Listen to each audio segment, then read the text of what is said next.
केन्दुझर जिला घसीपुरा निर्वाचन मंडली स्वाधीन विधायक प्रार्थी सौम्यरंजन पट्टनायक जमुची माराथन प्रचार। घसीपुरा रे सौम्यरंजन समर्थक संख्या बढ़ुवा बेले घसीपुरा निर्वाचन मंडली 8टी पंचायत रे एक विराट बाइक रैली रे हजार हजार समर्थकों सह गाँ को गाँ बुली प्रचार करुछन्ती सौम्य। एसहित ऑटो चिन्ह रे भोट देबा पई लोकमानकु निवेदन करुछन्ती। जनसाधारण इच्छा समर्थन पई से स्वाधीन प्रार्थी होइतिबा कहिसन्ती।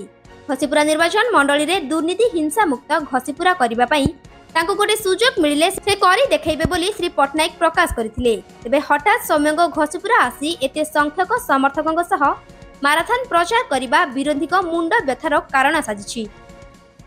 आज घसीपुरा ब्लॉक रो 8टी पंचायत रे जनसंपर्क योजना रे मु बुलुची। मते युवा बंधु माने बाइक रैली करी पंचायत पंचायत बुलाई देखौचंती जोड़ुचंती एवं प्रति पंचायत रे पहुंचला परे माँ मौसी माने जेभली भाबरे बंदापना करी मते स्वागत करुचंती, मोर उत्साह को बढ़ाउचंती ता मते अभिभूत करुची।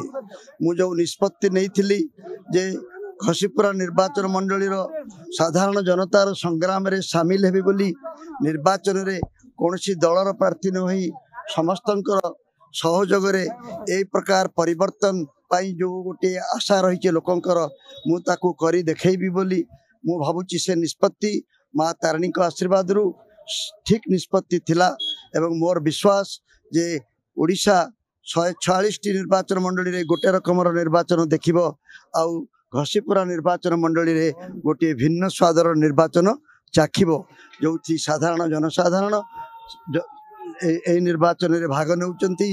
कोनोसी दलीय नेता नाहंती कि आमर से भली कोनोसी बलिष्ठ संगठन नाही।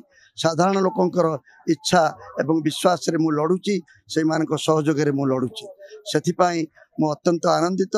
केवल गोटे कथा मोर नुआ चिन्ह ऑटो रिक्शा चिन्ह। ऑटो रिक्शा चिन्हटी सब घरे घरे पहुंचाइबा को पड़िबो। ऑटो रिक्शा मध्य गोटे दृष्टि मो पई उपयुक्त चिन्ह होईची। मु साधारण लोकंक कथा कहूली।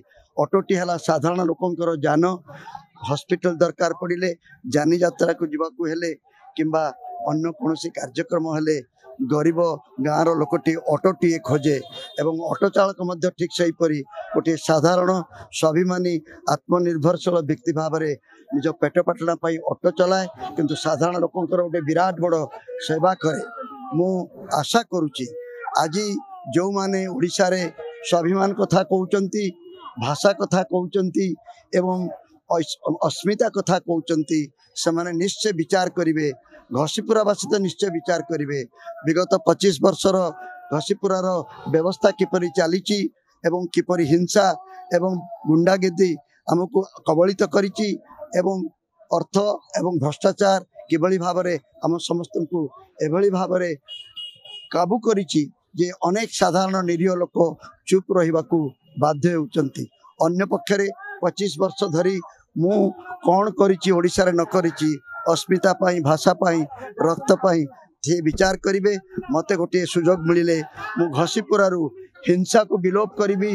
हिंसा मुक्त घसीपुरा, नूतन घसीपुरा, मुक्त घसीपुरा जोथि कहार भय नथिबो कि लोभ नथिबो। आनंदपुर सोमनाथ मिश्रଙ୍କ रिपोर्ट रियो न्यूज।